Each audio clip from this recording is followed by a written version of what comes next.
হলো পরিবর্তনের জায়গা। একটা জায়গা হলো আল্লাহ পাকের বান্দা তার বাপের রক্ত যদি ভালো হয়, ছেলে ভালো হওয়ার সম্ভাবনা হয়, বাপ যদি মদ মাতাল খরবতময় হয়ে যায়, মা যদি পবিত্র নারী হয়, তার রেহেম যদি পাক থাকে, ওই জায়গাতে বাচ্চা পবিত্র হবার পরিবর্তন হবার একটা চান্স থাকে।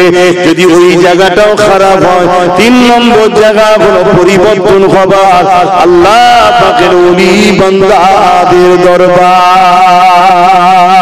এই 3 জায়গা ছাড়া চতুর্থ কোনো জায়গা পরিবর্তন হবার জায়গা নেই। এই যুবকেরা তরুণেরা হয়তো আপনি বলবেন মসজিদে গেলে কি পরিবর্তন হবে না? মসজিদে এমন অনেক নামাজি যায় যারা ব্যাটার বেদি পনোলায়, মসজিদে এমন অনেক নামাজি যায় সকাল উঠে পরের আল কাটে, মসজিদে এমন অনেক নামাজি যায় নিজের বিবিকে বন্ধনের জন্য পাঠিয়ে দেয়। আছে না? আমাদেরকে নামাজের বেলায় আলহামদুলিল্লাহ, রোজার বেলায় লাব্বাইক, হজের বেলায় লাব্বাইক, যাকাতের বেলায় লাব্বাইক, দাড়ির বেলায়, টুপির বেলায়, সবের বেলায় ঠিক আছে ঠিক আছে। এই যুবকেরা চলো না দেখি নবীর মিলাদ করা হবে। বুখারী ফতোয়া শুরু হয়ে যায়, কেন রে আমার নবীর বিরুদ্ধে এত ফতোয়া কেন? কেননা নবীর বিরুদ্ধে যদি মানুষ না তৈরি করা যায় তাহলে এদের সিনা থেকে ঈমানকে সরানো যাবে না। আর ঈমান যখন সরবে না, সিনার পাওয়ারটা তখন মজবুত থাকবে। সিনায় যাদের পাওয়ার থাকে তাদের মোকাবেলা কখনো কেউ করতে পারে না।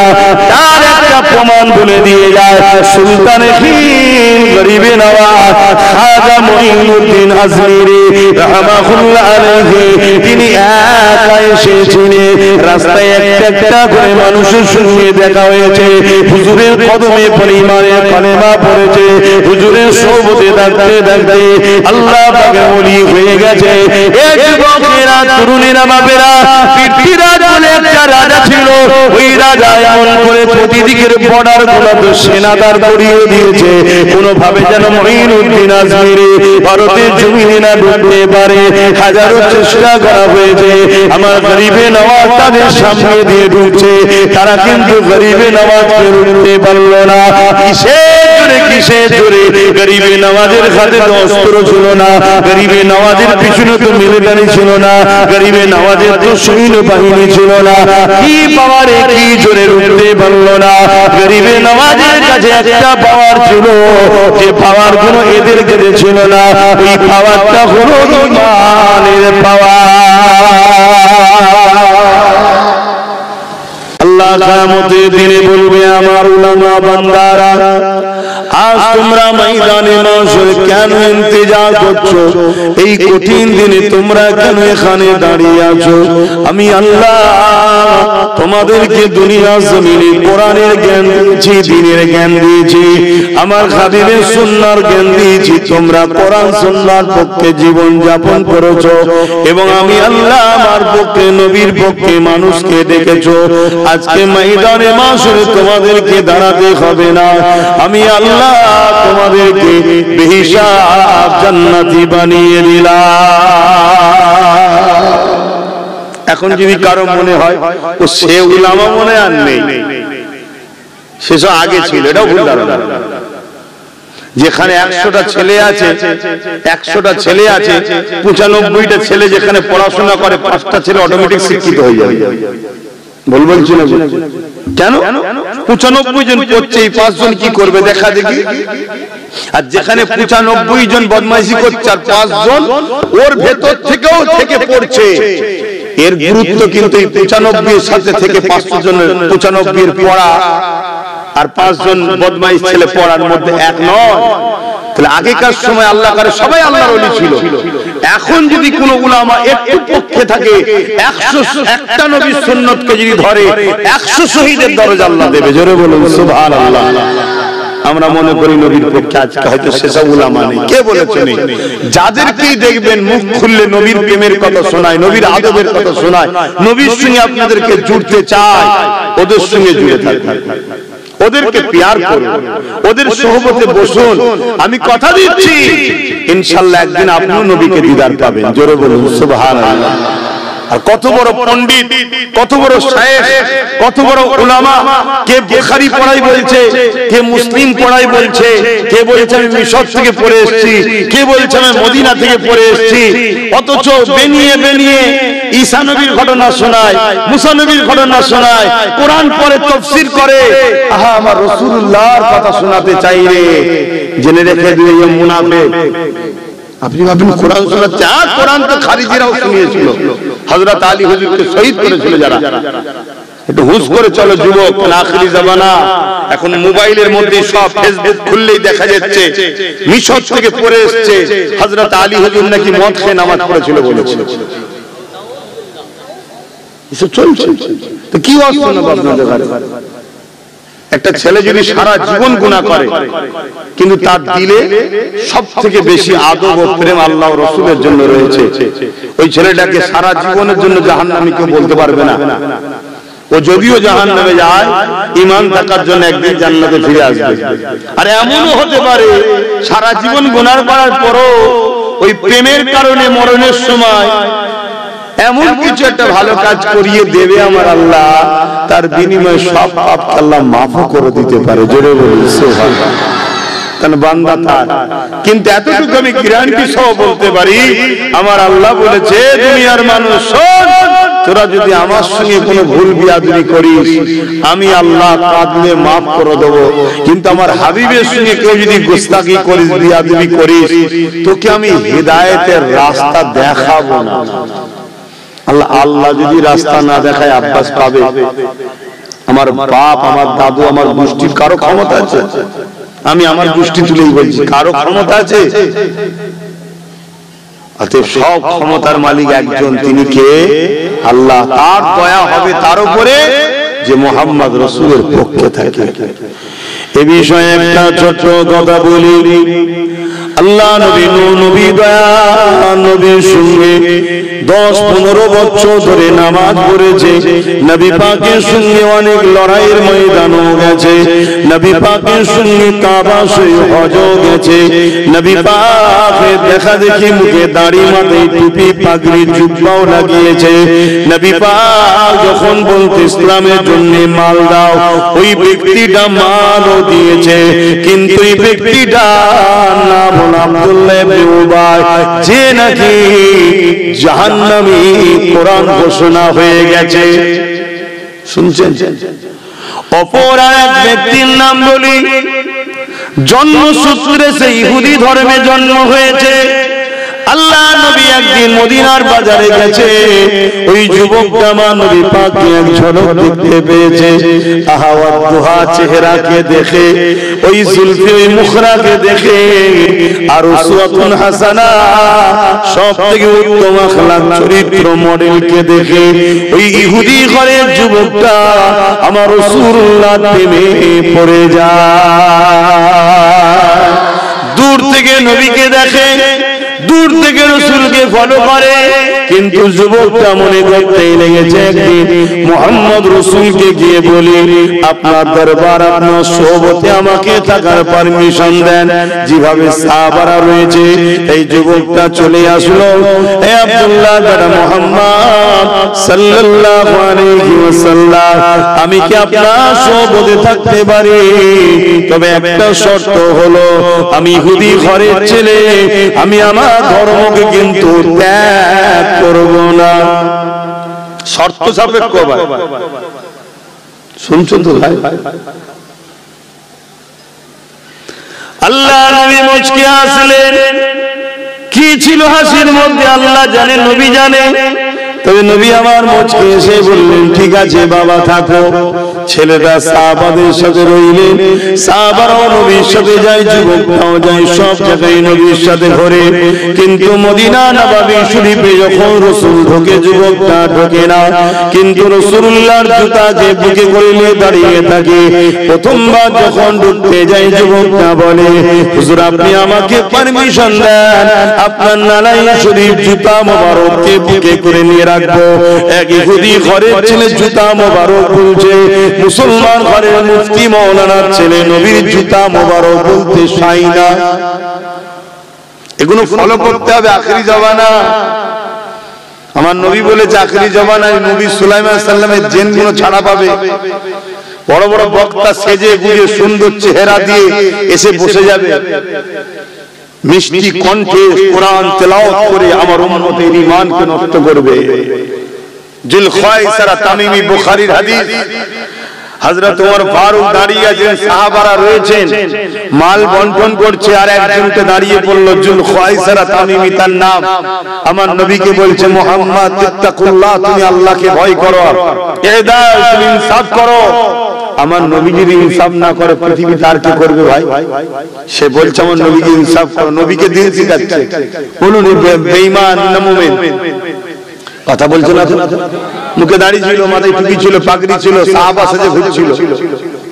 তাহলে সেদিন যদি নবীর কাতারে, নবীর দলের মধ্যে, সাহাবাদের কাতারে মুনাফিক থাকতে পারে, আমাদের মধ্যে আছে না? একটু বুঝে চলতে হবে না? হযরত ওমর ফারুক তরোয়াল বার করতে, হুজুরে মালাউন বলে কি আপনি নাকি ইনসাফ করতে পারেন না? হুজুর ইজাজত দেন। আল্লাহর নবী বলেন না, আল্লাহর নবী বলেন না। জালিমরা সমাজে ভুল মেসেজ ছড়াবে, দেখো মুসলমান মুসলমানকে মারাচ্ছে, মুহাম্মদ রাসূল সাল্লাল্লাহু আলাইহি ওয়াসাল্লাম মিসগাইড করবে জালিমরা। একে চিনে রাখো, এর নসল থেকে একটা দল বেরোবে যারা সাহাবা কোরআন পড়বে। তোমাদের সঙ্গে যদি কম্পিটিশন হয় কোরআন তেলাওয়াতে, মনে হবে তারা ভালো পড়ছে, তোমরা ভুল পড়ছো। মানে হাকির জানবে, তোমাদের পড়াটা ছোট মনে হবে, তাদের পড়াটা ভুল মনে হবে। কিন্তু আমি নবী বলছি তারা জাহান্নামী। কেন? তাদের কোরআন মুখে থাকবে, হুলকুনিতে নিচেই নামবে না। শুনছেন তো নাকি? এগুলো জানতে হবে না? তারা এত সুন্দর নামাজ পড়বে, সাহাবা, বুখারীর হাদিস বলছি বাবা, এত সুন্দর নামাজ পড়বে সাহাবা। হুজুর করে নবী বলছে যে তোমাদের নামাজের সঙ্গে তাদের নামাজ যদি কম্পেয়ার করা হয়, তুলনা করা হয়, মনে হবে তোমাদের নামাজ তাদের নামাজের কাছে পিছিয়ে গেছে। অথচ সাহাবাদেরকে নবী নামাজ পড়া শিখিয়েছে। কি বুঝছেন? আমার ওয়াজ বুঝছেন তো নাকি? আল্লাহ নবী বলছেন তারপরও ওরা জাহান্নামী। একটার পর একটা নবী বলছে। বলতে বলতে বলতে সাহাবারা বলছে হুজুর এত কিছু ভালো আমল থাকার পরও জাহান্নামী হবে কেন? আল্লাহ নবী বলছে তাদের অন্তরে আমি নবী আমার হাইয়া থাকবে না, আমার প্রেম থাকবে না, আদর থাকবে না, এজন্য সব থাকার পরও জাহান্নামী। তাহলে কি বুঝলেন? ইন্ডিয়া আমার দেশ, এই দেশ থেকে যদি বিদেশে যায় একটা জিনিস লাগবে, কি বলেন তো? পাসপোর্ট নয়, পাসপোর্ট তো আমাদের সবার আছে, আমরা মুসলমান, এটাই পাসপোর্ট। আমরা মুসলমান তো নাকি? কথা বলো, সবাই মুসলমান, এটাই হলো পাসপোর্ট। কিন্তু পাসপোর্ট তো আছে, পাসপোর্ট এটা কি লাগাতে হয়? যে দেশে যাবেন সে দেশের ভিসা। তো জান্নাতে যাবেন দুনিয়ার দেশ থেকে, জান্নাতের ভিসা লাগাবেন না? তো জান্নাতকে জিজ্ঞেস করো তোমার জান্নাত কে? জান্নাত বলছে আমার জান্নাত হলো মুহাম্মদুর রাসূল। জোরে বলুন সুবহানাল্লাহ। তাহলে ভিসাতে মুহাম্মদ রাসূল লাগাতে হবে পাসপোর্টে। কবরে চেক হবে মান রাব্বুকা, তোমার রব কে? এক কথায় উত্তর রব্বি আল্লাহ। মা দীনুকা, তোমার দিন কি? এক কথায় উত্তর দিন ইসলাম। এটা হচ্ছে শর্ট প্রশ্ন। এবারে বড় প্রশ্ন লেখো, বিস্তারিত লেখো। 10 নম্বর ওগুলো 1 নম্বরে একটা পরীক্ষা দেন না, বুঝাবার জন্য বলছি, আমি ছোট করছি। নাউজুবিল্লাহ, ঈমান চলে যাবে। কায়নাতের মালিক তো একজন আল্লাহ, মুহাম্মদ রাসূলের মালিক কে? জোরে বলেন আল্লাহ। আমি ছোট বুঝাতে চাইছি, আমরা পরীক্ষায় বসি না, এক কথাই উত্তর, এক কথাই উত্তর। আর একটা প্রশ্ন কি থাকে? বিস্তারিত বর্ণনা করো ভারতের ইতিহাস সম্বন্ধে। বলে না? সেখানে কি এক কথাই লেখেন নাকি 1947 সালে স্বাধীন হয়েছে? ওটুকু লিখে দিলে হবে? 200 বছর ইংরেজ শাসন করেছিল। ইংরেজদের মোকাবেলায় সর্বপ্রথম টিপু সুলতান, হযরত টিপু সুলতান রাহমাহুল্লাহ আওয়াজ তুলেছিল একজন মুসলমান। কি আমি লিখলে তো বিরাট লিখবে, একজন মুসলমান গর্ব করে বলবো, কেন বলবো না? বলবেন না? যার কিছু নেই সে যদি বলে আমি করেছি, তাহলে আমি বলবো না? বলতে শিখুন। তো যাই হোক, বিস্তারিত লাস্টের প্রশ্ন, আল্লাহ মুহাম্মদ সাল্লাল্লাহু আলাইহি ওয়াসাল্লামকে কবরে হাজির করাবেন, করিয়ে বলবে বলো আব্বাস সিদ্দিকী, তুমি যখন দুনিয়ায় জলসা করতে, অস্ত খুব ভালো, অনেক জলসা পেতে, সারা বছর জলসা করেছো, আবার কি দুটো দুটো করে করেছো, আর হালকা বয়স জন ছিল 5টা 6টা 7টা করে জলসা করেছিল। ইনার সম্বন্ধে কি বলতে বলো? এখন নয়, ঠেলাই পড়লে বিড়ালও গাছ উঠে পড়ে। এখন নয়, দুনিয়ায় কি বলতে বলো। আর যদি বলে আমি নবী ছাগল চড়াতো, বলছেন না? বলে কথা বলছেন না? বলে নবী পাক সাল্লাল্লাহু আলাইহি ওয়াসাল্লাম, আমি তো বলেছি লোককে শুনিয়েছি, ইনি ভিখারির বাচ্চা ছিলেন, রাখাল ছিলেন। নাউজুবিল্লাহ বললেন না? আল্লাহ বলে ধর মালাউনকে দে 99টা সাপদার জাহান্নামের গর্ত কর দে। তোমার আমার নজরে মুক্তি দেখছি, তোমার আমার নজরে হুজুর দেখছি, আর হুজুর কবরে দাউ দাউ করে জ্বলছে। কেন? শয়তান নবীর বিরুদ্ধে বলেছিল। শুনছেন তো নাকি? আমার কথা একটু খারাপ, আল্লাহ খারাপ লাগছে, কিচ্ছু করার নেই। দাওয়াত করলো আলহামদুলিল্লাহ, না করলো আলহামদুলিল্লাহ। মাইক সামনে ফেলে নবীর কথা বলবো। সে ছোট জলসা হোক আর বড় জলসা হোক, শহর হোক আর গ্রামে হোক, সবরে সানি হোক আর কলমা খানি হোক আর বাৎসরিক জলসা হোক, নবী হলো দ্বীন, নবী হলো কোরআন। শুনছেন না? শোনেন? হ্যাঁ শোনেন। সাহাবা হুজুর আম্মাজান আয়েশার কাছে গেছে, যে বলছে আম্মা নবীর সঙ্গে নামাজ পড়লাম, নবীর সঙ্গে বাজারে গেলাম, নবীর সঙ্গে উঠা বসা করলাম, নবী হজ করছিল শুনলাম, নবীর সঙ্গে জিহাদে গেলাম, নবীর সঙ্গে মক্কায় হজ করলাম, আম্মা আমরা কিন্তু নবী চিনতে পারলাম না। তা আপনি তো স্ত্রী হন, আপনি একটু বলেন না মা নবী কেমন? আম্মাজান আয়েশা হুজুর বলেছিল, কেন তোমরা কোরআন পড়োনি? কানা খুলুকুল্লাহুল কোরআন, 30 পারাটাই হলো মুহাম্মদ রাসূল। জোরে বলুন সুবহানাল্লাহ। তাহলে কোরআন চিনতে গেলে নবী দরকার, দিন জানতে গেলে নবী দরকার। নবীর উঠা, নবীর বসা, নবীর চলা, নবীর খাওয়া, নবীর ঘুম, নবীর কথা, নবীর সব কিছু, এটাই তো ইসলাম। জোরে বলুন সুবহানাল্লাহ। আজকে সেই নবীকে যদি বলা হয় অক্ষর জ্ঞান নেই, ইলম কালাম কম ছিল, ইলমে গায়েব জানে না, দিয়ালের পিছনের খবর জানে না, কি গো ঈমান থাকবে? আসেন সেই ইহুদি যুবকটার কথা একটু বলে দিই। ওই যুবক আল্লাহ নবী ইজাজত দিয়ে দিলেন, ঠিক আছে বাবা, তুমি যখন আমার জুতাকে রাখতে চাইছো রাখো। ইহুদি যুবকটা জুতা মোবারককে বুকে করে নিয়ে দাঁড়িয়ে যায়।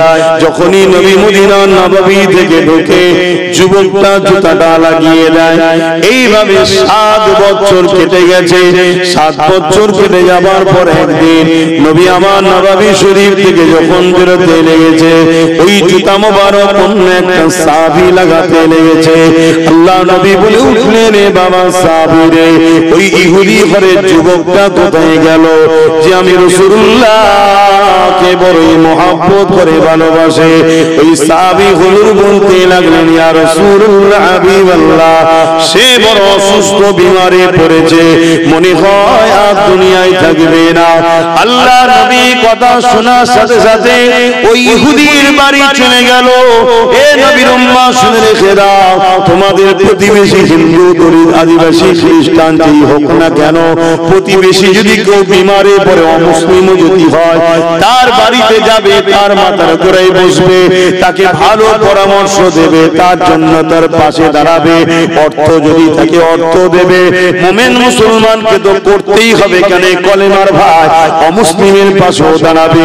কেন মুসলিমের পাশে দাঁড়ালে আল্লাহর সৃষ্টিকে ভালোবাসলে আল্লাহ খুশি হয়। সময় কম, জানি তো বিদ্যা ভালো ভাই, সময় কম। শুধু একটা জায়গায় অমুসলিমদের সঙ্গে আমাদের উঠা বসা করা যাবে না, একদম ওপেন কথা। এটা আমার অমুসলিম ভাই দুঃখ পেলে আমার কিচ্ছু করার নেই। কেন? আমি আমার কাছে আমার সৃষ্টিকর্তার আগে কেউ নয়, আমার মাও নয়, বাপও নয়, কেউ নয়। এই জায়গায় বাপ কোনো আপোষ করতেই পারবে না। সেটা কি? ধর্মের ব্যাপারে। ধর্মের ব্যাপারে তাদের বিরুদ্ধে আমরা কিছু বলতে যাব না, তাদের কিন্তু ধর্মীয় কোন কালচারকে আমি অনুসরণ করতে পারবো না, আর বিরোধী করারও প্রয়োজন আমার। সে তাহলে গণতান্ত্রিক দেশে তাহলে থাকবে, আমি আমার ধর্মে থাকবো। বাকি মানুষ হিসাবে একে অপরের বিজনেস করব, হেল্প করব, সহযোগিতা করব, সব করব, কিন্তু ততদিন পর্যন্ত যতদিন আমার অমুসলিম ভাইটার মুখে আমার ইসলাম, কোরআন, নবী, আল্লাহর বিরুদ্ধে কোনো কথা পাবো না। মানবে কি মানবে না সেটা তার স্বাধীনতা, সে জবাব দেবে আল্লাহর কাছে। কথা শুনছেন না? কিন্তু কেউ যদি আমার নবীর বিরুদ্ধে কথা বলে, তার সাথে আর মিশতে কেন? আমার বাপও যদি বলে মিশা, জোরে বলে হ্যাঁ। তাহলে আপনি মনে দুঃখ করলে আমার কিছু করা নাই, কেন? সৃষ্টিকর্তার হুকুম এটা। বাপেরা, নওজোয়ান তরুণেরা, ওই ইহুদি যুবকটা বাড়িতে আমার রাসূলুল্লাহ চলে গেলেন। যাবার পরে ইহুদি যুবকের পাশে রাসূল বসলেন। ইহুদি যুবকটা আমার নবীকে দেখে উঠে বসে পড়লেন তাজিমে। এই যুবকেরা বসে পড়ার পর আল্লাহ নবী ইহুদি যুবকের মাথায় হাত দিলেন। বাবা, কি হয়েছে তোমার? হাতটা দিবার সাথে নবী আমার হাতটা টেনে নিলেন। টেনে নিবার পরে বলতে লাগলেন, বাবা ছেলে, তুমি আমি মুহাম্মদ সাল্লাল্লাহু আলাইহি ওয়াসাল্লামকে ভালোবাসো, আমিও তোমাকে মহব্বত করি, ভালোবাসি। তবে বাবা, তুমি আমার সঙ্গে 7 বছর ছিল। বাবা বলো তো দেখি, তোমাকে আমি কোনো কিছুর হুকুম কি করেছি? কোনো কাজ করতে বলেছি? কোনো কিছু চাপ দিয়েছি? কোনো হুকুম করেছি? বা আমার মধ্যে মনুষ্যত্ব বিরোধী, ইনসাফ বিরোধী, ইনসানিয়াত বিরোধী এমন কোন কাজ কি তুমি পেয়েছো? ওই যুবকটা বলতে লাগলো, না, এমন কোনো কিছু আমি পাই না। আল্লাহ নবী বললেন, তবে বাবা আমাকে একটা সুযোগ তুমি দাও। বাবা একটা বার শুধু পড়ো, লা ইলাহা ইল্লাল্লাহ মুহাম্মাদুর রাসূলুল্লাহর দিন থেকে মেনে নাও, আমি মুহাম্মদ জমিনদার হয়ে যাব, কবর থেকে জান্নাত পর্যন্ত নিয়ে যাওয়া। যুবকটা বাপের মুখের দিকে তাকাচ্ছে। কেন? বাপ হলো ইহুদি ধর্মের একটা আলেম ছিলেন। আলেম মানে জাননেওয়ালা, পণ্ডিত মানুষ ছিলেন। তা রাসূলুল্লাহ সাল্লাল্লাহু আলাইহি ওয়াসাল্লাম এই যুবকের সঙ্গে কথা বলছে, ছেলের সাথে। বাপ কিন্তু আমার নবীকে ফলো করছে। কি ফলো করছে? আসমানি কিতাবের সঙ্গে মিলাচ্ছে। শুনছেন তো নাকি? আসমানি কিতাবে আমার নবীর নাম আছে না? 104টা আসমানি কিতাব, মাত্র 4টিকে চিনি। এজন্য অন্য কোন ধর্মের ধর্মগ্রন্থ বিষয়ে খারাপ কথা বলবেন না। কেউ যদি আপনার কোরআনের বিষয়ে বলে, তার সেটা তার যোগ্যতা, তার মূর্খমি, কিন্তু আপনি রাগ করে যেন তার ধর্মগ্রন্থের বিষয়ে বলে ফেলবেন না। কেন?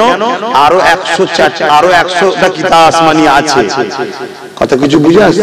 কিন্তু এখন সেগুলো আল্লাহ পাঠিয়েছে, আল্লাহ ব্যান করেছে, মানে রদ করে দিয়েছে, বাতিল। যেমন আমার এই মুরব্বী আব্বারা ছোটবেলায় স্কুলে পড়েছে, মনে হয় যা সিলেবাস। এখন কি স্কুলে সেই সিলেবাস আছে? কিন্তু ইনাদের সময় ইনাদেরটা ঠিক, আমাদের সময় আমাদেরটা ঠিক। ঠিক আসমানি কিতাব যুগে যুগে যে যে নবী এসেছে সেই সময় সেই কিতাব ঠিক। এখন আমাদের জন্য সিলেবাস হলো কোরআন শরীফ। কিন্তু সেগুলো কি ব্যান, মানে ভুল নাকি? ভুল নয়, সেগুলো রদ হয়ে গেছে, বাতিল হয়ে আছে। কথা বুঝিয়ে পারলাম? তাই খবরদার সমালোচনা করে ফেললে হবে না। ওই বাপ তখন ছেলেকে বলছে, বাবা মুখের দিকে কি দেখছিস? 7 বছর যার সাথে ঘুরেছিলিস চিনতে পারিসনি? আমি তো 7 মিনিটের সময় রাখলে চিনতে পেরে গেছি, ইনি হলেন আখেরি নবী। কলেমা পড়, জোরে বলুন সুবহানাল্লাহ। যুবক কলেমা পড়তে লাগলো, লা ইলাহা ইল্লাল্লাহ মুহাম্মাদুর রাসূলুল্লাহ। সঙ্গে সঙ্গে ইন্না লিল্লাহি ওয়া ইন্না ইলাইহি রাজিউন ইন্তেকাল হয়ে গেল। এই যুবকেরা রাসূলুল্লাহ বললেন সাহাবাদেরকে, একে গোসল করাও, এর জানাজার কাফনের ব্যবস্থা করো, আমি রাসূলুল্লাহ ইমামতি করব। সৌভাগ্য দেখো, আল্লাহ নবী ইমামতি করলেন, জানাজা হয়ে গেল।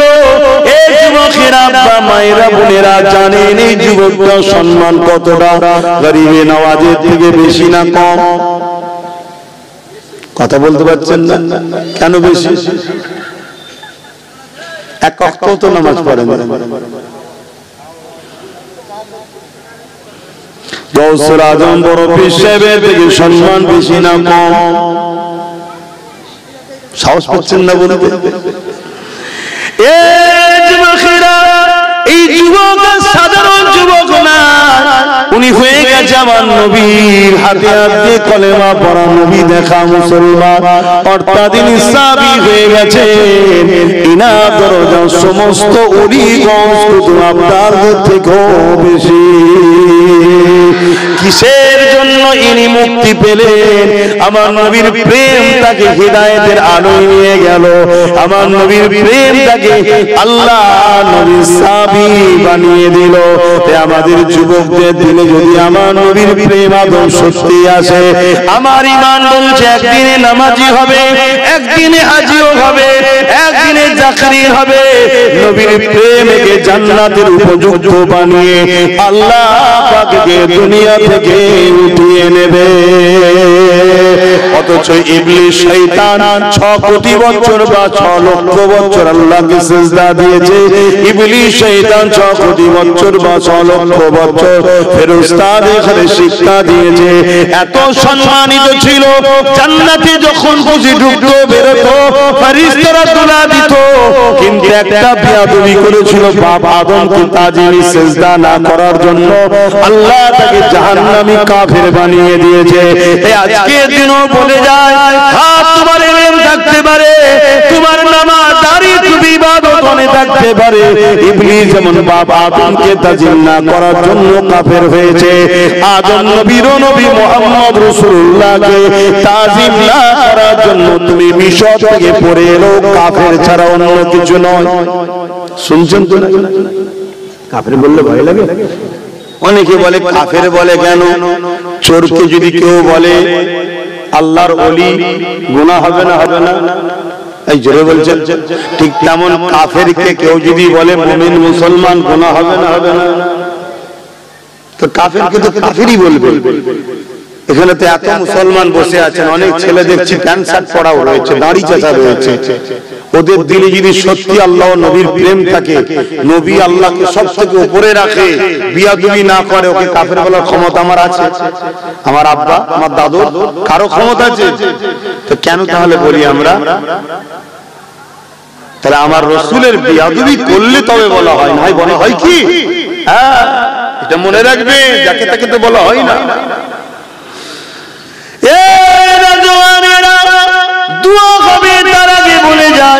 পৃথিবীর জমিনে 3টে জায়গা হলো পরিবর্তনের জায়গা।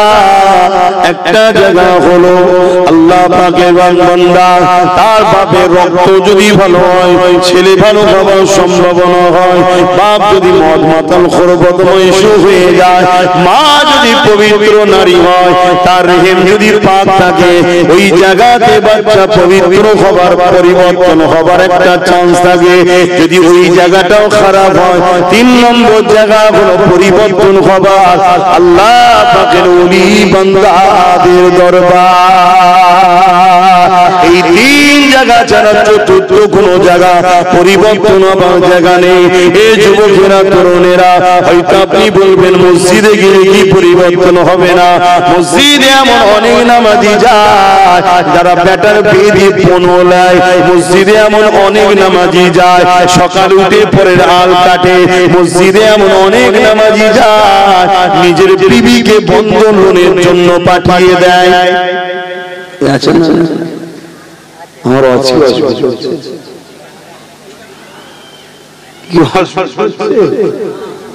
কিন্তু ওলির দরবারে যে যায় সেও নামাজি হয়, কিন্তু এই গুণ ছেড়ে দিয়ে নামাজি হয়। এতিমের মাল খায় না, এতিমের খেয়ে আর আল্লাহর কাছে সেজদায় পড়ে চোখের পানি ফেলে বলছে আল্লাহ মাফ করো, আল্লাহ মাফ করো। আল্লাহ বলছে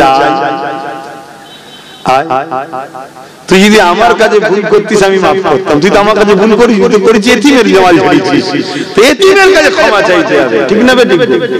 আমি যদি ইনার কাছে ভুল করি আর আপনার কাছে ক্ষমা চাই, হয় এটা?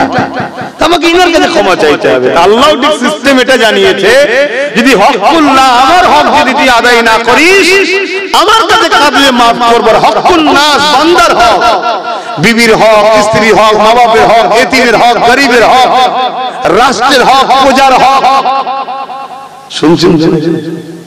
তাহলে মাফ কার কাছে চাইতে হবে? কথা বলছো না? তাহলে কেউ যদি দেশের 100 টাকা ঝেড়ে খায়, তাহলে দেশের সম্পদ 100 টাকা ঝেড়ে খেয়ে নিয়েছে, তাহলে মাফ কার কাছে চাইতে হবে? 140 কোটি লোকের কাছে ক্ষমা চাইতে হবে। কি বিপদ বুঝছেন তো? হ্যাঁ, আল্লাহ আমাকে হিদায়াত করে, আমাদেরকে হিদায়াত করেন, বলুন আমিন। লোভে পাপ, পাপে মৃত্যু।